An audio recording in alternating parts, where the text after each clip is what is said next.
فمن حاجك فيه من بعد ما جاءك من العلم فقل تعالوا ندع أبناءنا وأبناءكم ونساءنا ونساءكم وأنفسنا وأنفسكم ثم نبتهل فنجعل لعنة الله على الكاذبين۔ اس کے باوجود اگر یہ آپ سے جھگڑا کریں، باوجود اس کے کہ آپ کے پاس آ چکا ہے العلم، کیا؟ قرآن، جس میں صحیح عقیدہ بتا دیا گیا کہ عیسیٰ ابن مریم کے بارے میں کیا ہونا چاہیے، تو پھر نبی آپ نے ان کو چیلنج کرنا ہے کہ آ جاؤ نا جناب میدان چوں، لے آؤ تم بھی اپنے بیٹوں کو، ہم بھی لے آتے ہیں اپنے بیٹوں کو، تم بھی اپنی عورتیں لے آؤ، ہم بھی اپنی عورتیں لے آتے ہیں کھلے میدان میں، تم خود بھی آ جاؤ، ہم بھی آ جاتے ہیں، پھر ہم گڑ گڑاتے ہیں اللہ کے حضور اور اللہ سے دعا کرتے ہیں کہ جو جھوٹا ہے نا اسی وقت اس پہ اللہ کی لعنت نازل ہو۔ یہ ہے آیت مباہلہ، جو کرسچنز کے ساتھ ہوا مباہلہ،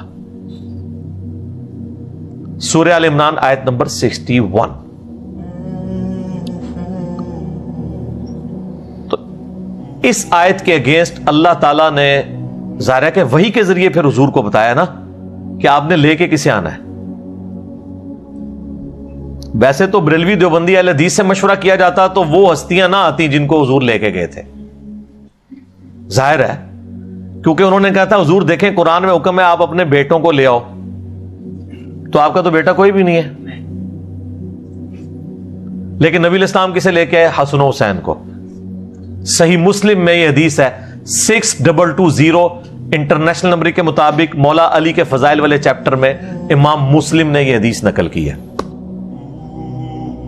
یہ کسی تھرڈ کلاس کتاب کے اندر نہیں ہے، مین سٹریم کی کتاب کے اندر ہے۔ اچھا، اگلا حکم تھا وَنِسَاءَنَا وَنِسَاءَكُمْ، اپنی عورتوں کو لے آؤ، ہم بھی اپنی عورتیں لے آتے ہیں۔ سنیوں کے مشورے سے اگر آتا تو حضرت عائشہ آتی، حضرت حفصہ آتی، کیونکہ حضور کی عورتیں تو وہ تھیں، لیکن حضور کسے لے کے گئے؟ سیدہ فاطمہ کو۔ حضور نے جو فیصلہ کیا یہ آج تک سنی بیچارے ہضم نہیں کر رہے۔ سنی میں کہہ رہا ہوں جو 2 نمبر سنی ہے، ہمارے والے سنی نہیں، ہم تو اہل سنت منہج کو فالو کرتے ہیں۔ میں ان سنیوں کی بات کر رہا ہوں جو اپنے سنیت کے ٹھیکیدار بنے ہوئے ہیں۔ اچھا، وہ تو کہتے ہیں حضور عورتیں لکھا ہوا تو پہلا چلو ایک بیوی بھی نال لے جاؤ، کوئی بیوی ساتھ نہیں لی، 9 بیویاں کم از کم زندہ تھیں اس وقت حضور کی۔ حضرت ختیجہ تو فوت ہو چکی ہوئی تھی، کیونکہ یہ آیت مبالغہ والا جو واقعہ ہے یہ حضور کی وفات سے آلموسٹ آپ سمجھ لیں 1-1.5 سال پہلے کا ہے۔ اور پھر کہا گیا کہ آپ خود بھی آ جائیں اور یہ لوگ خود آ جائیں، تو خود نبی علیہ السلام خود چلے گئے، سیدنا علی کو بھی ساتھ لے گئے۔ چلے یار، بیٹے تو پورے ہو گئے تھے حسن و حسین سے، عورتیں بھی پوری ہو گئی تھی سیدہ فاطمہ سے، حضرت علی کا کیا کام تھا؟ حضرت علی تو حضور کے بیٹے بھی نہیں تھے، منہ بولے بیٹے ضرور تھے کہ پرورش کی تھی، لیکن بیٹے تو نہیں تھے۔ لیکن آپ کی چونکہ آل آپ سے چلنی تھی اہل بیت، اس لیے حضرت علی کو یہ پروٹوکول ملا۔ نمبر 2، حضرت علی حضور کا نفس بھی تھے، صحیح بخاری میں حدیث ہے علی مجھ سے ہے، میں علی سے ہوں، یہ بہت شان والی ہے۔ یہ حضرت حسین علیہ السلام کے بارے میں بھی ہے، الحسین منی وانا من الحسین۔ آیت مباہلہ میں یہ جو فضیلت ہے سیدنا حسن حسین اور سیدہ فاطمہ کی اور مولا علی کی، کہ حضور علیہ السلام قرآن کے حکم کے تحت ہم سے مشورہ کیے بغیر، تو آپ کیا سمجھتے ہیں کہ اللہ سے بھی مشورہ نہیں ہوا؟ حضور علیہ السلام نے جو ایکٹیویٹی پرفارم کی ہے وہ اللہ کی وحی سے کی ہے، اور اگر یہ اپنے اجتہاد سے بھی کی ہے تب بھی چونکہ بعد میں اللہ نے نہیں ٹوکا تو وہ وحی کا حصہ ہی ہو گئی کہ اللہ کی مرضی بھی اسی میں سے تھی۔ تو یہ پنج تن پاک کا کانسیپٹ پھر اسی سے ہم لیتے ہیں. سیدنا حسن، حسین، فاطمہ اور علی اور نبی علیہ السلام ساتھ. ایک تو الگ سے حدیث ہے جو اما عائشہ نے روایت کی ہے سلام اللہ علیہا، وہ بھی صحیح مسلم میں ہے. وہ کہتی ہیں کہ ایک دن حضور اپنے گھر سے اس حال میں برآمد ہوئے کہ آپ نے کالی چادر اوڑھی ہوئی تھی جس کے اوپر نقش و نگار بنے ہوئے تھے ہنڈیا کی اور اونٹ کے کجاموں کی شکل کے. تو اما عائشہ کہتی ہیں میں نے دیکھا کہ اتنے میں سیدنا حسن آئے تو حضور نے اپنی چادر کے نیچے انہیں لے لیا، پھر حسین آئے ان کو بھی لیا، پھر سیدہ فاطمہ آئی پھر ان کو بھی لیا، پھر حضرت علی آ گئے ان کو بھی لیا. اور سیدہ عائشہ یہ منظر دیکھ رہی ہیں، پوائنٹ ٹو بی نوٹڈ. اور حضور ایک چادر کے نیچے اپنے سارے اس خاندان کو لے کے آپ نے کہا اللہم ہؤلاء اہل بیتی، اے اللہ یہ ہے میرے اہل بیت. پھر آپ نے آیت تلاوت کی سورہ الاحزاب کی 33 انما یرید اللہ لیذھب عنکم الرجس اہل البیت ویطہرکم تطہیرا. اے نبی کے گھر والوں، اللہ تو چاہتا ہے تم سے ہر طرح کی ناپاکی دور کر دے اور تمہیں خوب صاف ستھرا کر دے.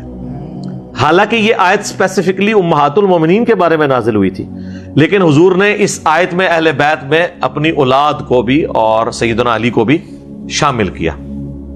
یہ بھی حدیث صحیح مسلم کے اندر ہے. اور سیدہ عائشہ کا اس حدیث کو روایت کرنا اس بات کا ثبوت ہے کہ وہ اہل بیت سے کوئی بغض نہیں رکھتی تھی، ورنہ تو ایک بند کمرے کا واقعہ تھا، اندر ہی رہ جاتا. لیکن اما عائشہ نے کبھی اہل بیت کی فضیلت نہیں چھپائی. آپ حیران ہوں گے یہ جو فضیلت ہے بخاری مسلم دونوں میں کہ حضور نے ایک کان میں حضرت فاطمہ کے بات کی تو وہ رو پڑی اور ایک بات کی تو ہنس پڑی. روئی تھی کہ خبر دی کہ عنقریب میں دنیا سے جانے والا ہوں، اور ہنسی اس بات پہ کہ میری وفات کے بعد میرے اہل بیت میں سب سے پہلے تم مجھے آ کے ملو گی اور تم اس پہ خوش نہیں ہو کہ جنتی عورتوں کی سردار ہو. یہ حدیث بخاری مسلم دونوں میں.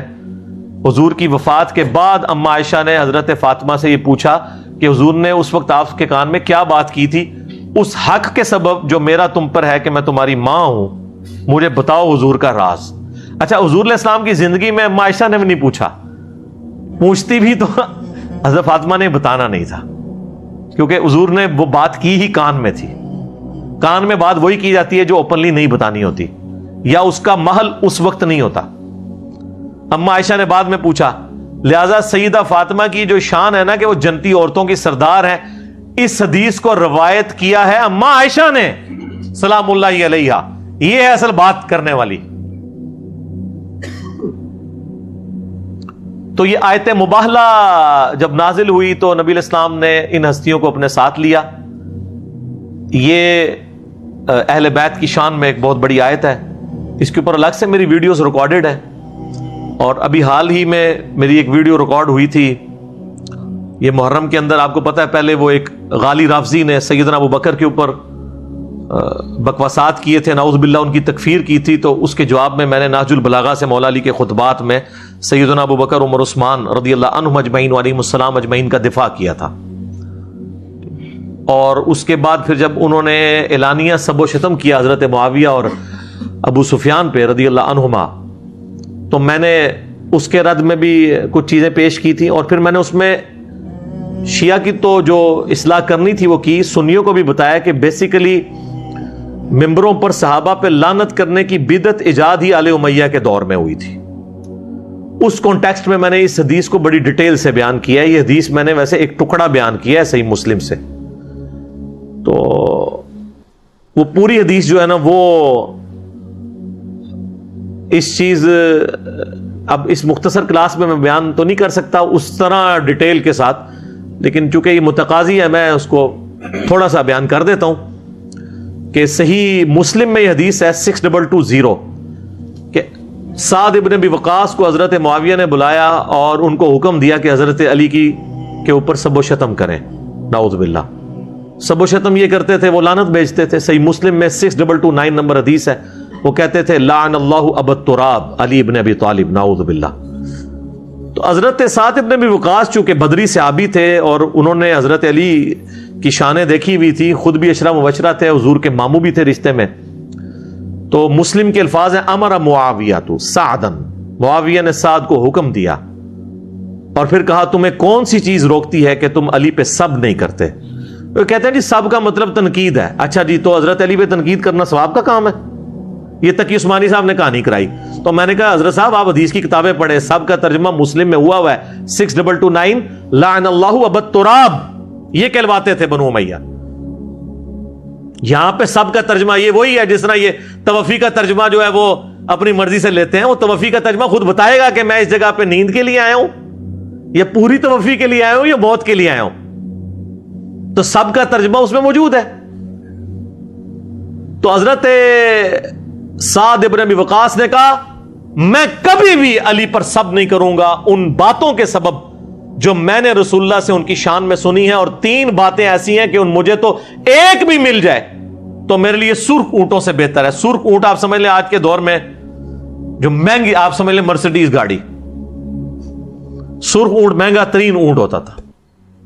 یہ وہ شخص کہہ رہے جو خود اشرا مبشرہ ہے, جس کے بارے میں مولا علی روایت کرتے ہیں بخاری مسلم دونوں میں کہ میں نے ایک شخص کے بارے میں سنا ہے حضور علیہ السلام کی زبان سے کہ میرے ماں باپ تیرے پہ قربان, احد کے موقع پر 7 تیر چلا, تجھ پہ میرے ماں باپ قربان. سر یہ فضیلت کو چھوٹی ہے؟ تو مولا علی کہتے ہیں یہ سعد بن مالک نام ہے سعد ابن ابی وقاص کا, یہ دونوں ایک ہی صحابی کے نام ہے. مالک چونکہ کنیت تھی ان کے باپ کی ابی وقاص, تو کہتے ہیں میں نے سعد ابن مالک یعنی سعد ابن ابی وقاص کے لیے خود رسول اللہ سے سنا, اور مولا علی بیان کر رہے ہیں کہ میرے ماں باپ قربان, تو تیر چلا. اور وہ سعد جس پہ حضور اپنے ماں باپ کو جمع کر رہے ہیں, وہ کہہ رہے ہیں مجھے تو علی والی ایک فضیلت مل جائے نا تو میرے لیے تو اس سے بڑی کوئی چیز ہی نہیں ہے. اور انہوں نے کہا 3 فضیلتیں تو میں ابھی تجھے بیان کرتا ہوں یہاں پہ. لہذا مخالفین اہل بیت کے سامنے حضرت علی کی تعریف بیان کرنا یہ حضرت سعد کی سنت ہے. ٹھیک ہے جی. تو یہ کہنا کہ یہ باتیں کرنی نہیں چاہیے, وہ اپنے دماغ کا علاج کروائیں. ہم تو سعد ابن ابی وقاص کی سنت میں. سعد نے کہا کہ سن معاویہ, پہلی فضیلت غزوہ تبوک کے موقع پر پہلا موقع تھا کہ حضور علیہ السلام اپنے ساتھ مولا علی کو نہیں لے کے گئے. باقی ہر جنگ میں حضرت علی ساتھ ہوتے تھے, جھنڈا آگے اٹھاتے تھے. تو حضرت علی نے رونا شروع کر دیا کہ یا رسول اللہ میں آپ کے بغیر. تو کہا تو اس پہ خوش نہیں ہے, تیری میرے ساتھ وہی نسبت ہے جو ہارون کی موسیٰ کے ساتھ. جب موسیٰ کوہ طور پہ گئے تھے ہارون کو اپنا خلیفہ چھوڑ کے گئے تھے پیچھے, تو میں عورتوں اور بچوں پر اور جو مریض ہیں یا بوڑھے ہیں ان پر اپنا نائب تجھے چھوڑ کے جا رہا ہوں. اس سے جو شیعہ نے وہ خلافت ثابت کی بلا فصل, وہ باطل عقیدہ ہے ان کا. یہ کچھ اور چیز ہے, وہ اور چیز ہے. تو حضرت علی کو تسلی ہو گئی. اب یہ بہت بڑی فضیلت تھی, لیکن ساتھ ہی حضور نے کہا مگر میرے بعد کوئی نبی نہیں ہے. ہارون تو نبی تھا لیکن تم نبی نہیں ہو, بہرحال میرے لیے تم خلیفہ ہو جیسا کہ ہارون موسیٰ کے لیے تھے. معاویہ دوسری فضیلت سن. خیبر کے موقع پر حضور نے فرمایا تھا کہ میں کل اس شخص کے ہاتھ میں جھنڈا دوں گا جو اللہ اور اس کے رسول سے محبت کرتا ہے اور اللہ اور اس کا رسول اس سے محبت کرتے ہیں. ہم پوری رات اس شوق میں سوئے نہیں کہ یہ شخص کون ہوگا. ہر ایک کو امید تھی کہ شاید میری لاٹری نکل آئے. صبح مولا علی کو بلا کے حضور نے جھنڈا دیا, ان کی آنکھوں میں آشوب چشم تھا, اپنا مبارک لعاب ان کی آنکھوں میں لگایا, ان کو شفا ہو گئی, اللہ نے فتح دی. اور مسلم شریف میں تو 2 حدیثیں آگے 6222 ہے. ابو ہریرہ کہتے ہیں رضی اللہ تعالیٰ عنہ کہ حضرت عمر مجھے کہا کرتے تھے مجھے پوری زندگی کبھی خواہش نہیں ہوئی کہ مجھے کوئی منصب ملے, صرف خیبر کے موقع پر میں بھی چاہتا تھا کہ جھنڈا مجھے مل جائے کیونکہ فضیلت بہت بڑی تھی, لیکن اللہ نے یہ فضیلت علی کے لیے لکھ دی. یہ صحیح حدیث ہے مسلم میں, لیکن یہ آپ کو کبھی نہیں بیان کی گئی. آپ کو ایک جعلی روایت بیان کی گئی ہے تاریخ بغداد سے اور دلائل النبوہ سے کہ حضرت عمر کہتے تھے کہ مجھے غار ثور کی ایک رات کی نیکی مل جائے ابو بکر کی اور پوری زندگی کی میری نیکیاں لے لے. اس حدیث کو شیخ البانی, شیخ زبیلی زئی, پرانے سارے علماء کہتے ہیں یہ فیبریکیٹڈ جعلی گھڑی ہوئی حدیث ہے, ضعیف بھی نہیں ہے, موضوع حدیث ہے, وضع کی گئی. اور وضع کی گئی تھی اسی کے اگینسٹ, مسلم کے اگینسٹ, اور ایسی وضع کی کہ اللہ کے فضل سے وہ تو سنیے کہ بچے بچے کو رٹ گئی, جو کسی مین کتاب میں بھی نہیں تھی, دلائل النبوہ میں, اور جو مسلم شریف میں تھی کہ حضرت عمر کہتے ہیں مجھے علی پر رشک ہے کہ خیبر پہ میں رہ گیا, علی کو جھنڈا مل گیا. وہ کسی سنی کے مولوی کو بھی نہیں پتا. انجینئر صاحب بتاتے ہیں کیوں, کیونکہ نام ہے وہاں بھی نام ہے بابی، میں ہوں مسلم علمی کتاب، اور یہ ہے کتابی بات۔ مرنے سے پہلے اے مسلمان کر لے اس پہ غور، کتابوں کا خدا اور ہے، بابوں کا خدا اور، کتابوں کا دین اور ہے، بابوں کا دین اور کتابوں کا جہاں اور ہے اور بابوں کا جہاں اور۔ تو اور تیسری فضیلت سن، جب آیت مباہلہ نازل ہوئی نجران کے عیسائیوں کے اگینسٹ، سورہ آل عمران آیت نمبر 61 جو آج ہم نے کور کی، تو حضور علیہ السلام نے حسن، حسین، فاطمہ اور مولا علی کو لیا اور کہا اللہم ہؤلاء اہل بیتی، اے اللہ یہ میں اپنے اہل بیت لے کے آیا ہوں۔ بہرحال وہ عیسائیوں کی خوش قسمتی کہ وہ مبالہ ہوا ہی نہیں، وہ بھاگ گئے، ان کو نظر آ گیا تھا کہ ہمارا جرموخ تک بات جانی نہیں تھی، وہی کام الٹ جانا تھا۔ بہرحال وہ اللہ کی حکمت۔ تو اس موقع پر انہوں نے حضرت معاویہ کو بتایا کہ یہ تیسری فضیلت آیت مباہلہ والی علی کو حاصل ہے، میں علی کے بارے میں کبھی کوئی برے الفاظ نہیں استعمال کروں گا۔ اسی حدیث کی ایک سند جو ہے وہ سنن نسائی الکبریٰ کا جو چیپٹر ہے خصائص علی، اس میں موجود ہے، اس میں آگے الفاظ ہیں، ان کا بیٹا کہتا ہے، بالکل ہی مسلم کی سند پہ ہے وہ حدیث، کہ جتنے دن حضرت معاویہ مدینہ رہے نا، دوبارہ انہوں نے حضرت علی کے بارے میں کوئی نیگیٹو جملہ اپنی زبان سے نہیں نکالا۔ وہ ڈر گئے بھی، حضرت سعد نے ڈانٹ پلا دی کہ بھئی علی کے بارے میں بات بھی نہیں کرنی تم نے۔ حتیٰ کہ اسی سنن نسائی الکبریٰ میں موجود ہے، سعد ابن ابی وقاص کہتے ہیں کہ اگر یہ لوگ بنو امیہ کے لوگ میرے سر پہ آرا رکھ دیں میری مانگ کے درمیان یوں، اور مجھے کہیں کہ آرا چل جائے گا علی کو برا کہو، تو میں علی کو کبھی برا نہیں کہوں گا، جو کچھ میں نے علی کی شان میں حضور سے سن رکھا ہے۔ سبحان اللہ۔ صلوات بر محمد وآل محمد، اللہم صلی علی محمد وعلی آل محمد۔ باقی میں نے بہت کچھ ریکارڈ کروا دیا ہے، وہ آج پوری دنیا میں علی علی ہو رہی ہے، اور پوری دنیا میں حاق چار یار کی آواز بلند ہو رہی ہے، اور بنو امیہ کو لوگ کنڈیم کر رہے ہیں اللہ کے فضل سے۔